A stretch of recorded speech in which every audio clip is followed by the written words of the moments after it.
Hello friends, this is your one and only body building doctor doctor Nikhil तारी। आज हम बात करने वाले हैं रॉ वे प्रोटीन के बारे में। क्या हम उसे ले सकते हैं, नहीं ले सकते हैं, रॉ प्रोटीन होता क्या है, बस इसके बारे में ही डिस्कशन करने वाले हैं। So let's go for it.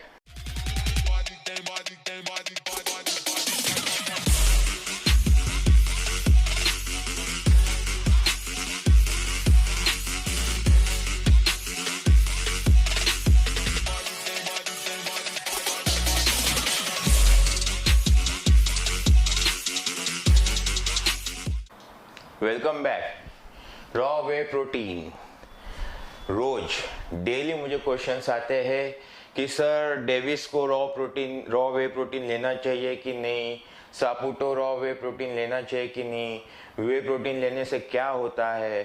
सो मुझे पता नहीं, इतना डिस्कस करने वाला टॉपिक तो नहीं लग रहा है, बट फिर भी इतने सारे सवाल आ रहे हैं तो सोचा चलो डिस्कशन कर ही लेते हैं। और काफ़ी सारे एक्सपर्ट्स के लिंक्स भी मुझे भेजे हैं जो यूट्यूबर्स है कि उनका क्या कहना है रॉ वे प्रोटीन के बारे में, तो मैंने वो भी देखा। तो एक्चुअली थोड़ा सा कंफ्यूजन चल रहा है। कोई एक्सपर्ट बोल रहे हैं कि नहीं लेना चाहिए, वो रॉ स्टेट में होता है, वो अपने बॉडी के लिए रेडी नहीं है कंजम्पशन के लिए। कोई बोलता है कि वो आपका चॉइस है, लेना है कि नहीं लेना है, मैंने लिया तो मुझे बहुत प्रॉब्लम हुई। सो आज मैं एकदम क्लियर कट सारे कंफ्यूजन दूर करने वाला हूँ कि रॉ वे प्रोटीन है क्या और उसे लेना चाहिए कि नहीं लेना चाहिए। ओके, तो हम लोग शुरुआत करते हैं शुरुआत से। मिल्क, तो सबसे पहला दूध आता है चीज फैक्ट्री में, फिर उसमें से चीज निकाला जाता है, फिर जो रॉ लिक्विड वे बच जाता है उसको लेके जाते हैं वे प्रोटीन के कंपनी में। वहाँ पे उसके ऊपर पास्चराइजेशन होता है, फिर फिल्ट्रेशन होता है, फिल्ट्रेशन में से लैक्टोज और फैट निकाला जाता है। फिर उसके ऊपर फिल्ट्रेशन में दो टाइप के प्रोसेस होते हैं। कोल्ड प्रोसेस माइक्रो फिल्ट्रेशन, जिसमें सिरेमिक फिल्टर्स यूज किए जाते हैं। दूसरा प्रोसेस है आयन एक्सचेंज, जिसमें केमिकल्स यूज किए जाते हैं। केमिकल्स यूज करने के वजह से हो सकता है कि प्रोटीन थोड़ा सा डीनेचर हो। So cold process microfiltration is the choice of the whey protein. फिर उनको ड्रायर्स में डाला जाता है, जहाँ पे हॉट एयर कोल्ड एयर के इफेक्ट से पाउडर फॉर्म में अपने को 80 to 90% वे प्रोटीन मिलता है। सो ये जो 80 to 90 वे प्रोटीन है वो बनाने के लिए 120 lbs of raw liquid way protein से सिर्फ 5 lbs वे प्रोटीन पाउडर बनता है। यानी आप समझ सकते हैं कितना सारा लिक्विड से कितना सा वे प्रोटीन बनता है। फिर क्या होता है, यानी ये है अपना रॉ वे प्रोटीन डेविस्को सापुटो, जो अपने को 50 lbs के बैग में अवेलेबल है। तो यही मेन क्वेश्चन है कि क्या ये हम कंज्यूम कर सकते हैं कि नहीं। पर इसके आगे होता क्या है, इसके आगे हो जाता है उसको कंपनीज ब्लेंड करते हैं यानी उसमें मिक्स करते हैं। सबका अपना अपना अलग अलग एक फॉर्मूला है।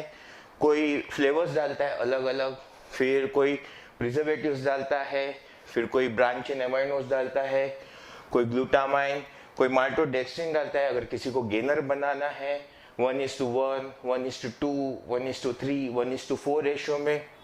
फिर डाइजेस्टिव एंजाइम्स डालते हैं कुछ जन, फिलर्स डाले जाते हैं ताकि वो शेक एकदम थिक बने। फिर अदर प्रोटीन मिक्स करते हैं, मिल्क प्रोटीन मिक्स करते हैं, सोया प्रोटीन मिल्क मिक्स होता है, बहुत सारे प्रोटीन्स मिक्स होते हैं। फिर कोई वाइटामिन ऐड करते हैं, स्वीटनर्स ऐड किए जाते हैं आर्टिफिशियल, और कुछ जन क्रिएटिन भी ऐड करते हैं।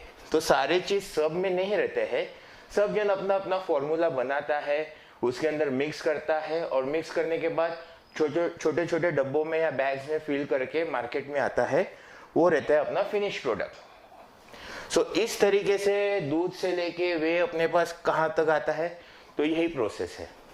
तो अभी यही रहा सवाल कि क्या हम ये वे प्रोटीन ले सकते हैं कि नहीं ले सकते। तो एकदम सिंपल सा क्लैरिफिकेशन है, जब हम ये ले सकते हैं, मिल्क डाइजेस्ट कर सकते हैं, हम चीज़ भी डाइजेस्ट कर सकते हैं, हम ये रॉ लिक्विड वे भी पी सकते हैं, कोई प्रॉब्लम नहीं है। फिर हम ये फिनिश प्रोडक्ट भी पी सकते हैं, ले सकते हैं। तो फिर हम ये क्यों नहीं ले सकते, हम ये भी ले सकते हैं, कोई प्रॉब्लम नहीं है, है ना। काफ़ी सस्ता मिलता है, क्वांटिटी में मिलता है, एब्सोल्युटली नो प्रॉब्लम। अगर आप सब कुछ इतना सब डाइजेस्ट कर सकते हैं तो अब ये रॉ वे प्रोटीन भी डाइजेस्ट कर सकता है। It is a raw whey protein, raw mutton नहीं है वो कि डाइजेस्ट करना कुछ डिफिकल्ट होने वाला है बॉडी को। अगर आप सब मिल्क डाइजेस्ट कर सकते हैं, फिनिश प्रोडक्ट डाइजेस्ट कर सकते हैं, तो आप ये भी डाइजेस्ट कर सकते हैं।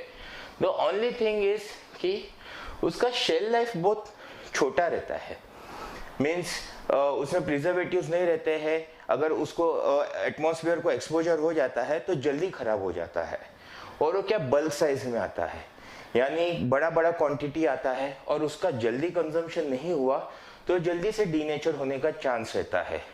सो अगर आप 10 फ्रेंड्स है या 5-6 फ्रेंड्स है जो क्वांटिटी में वे प्रोटीन कंज्यूम करते हैं, एक बड़ा सा बैग लेके सब लोग फटाक से डिस्ट्रीब्यूट करके जल्दी जल्दी महीने के अंदर कंज्यूम कर देते तो ठीक है।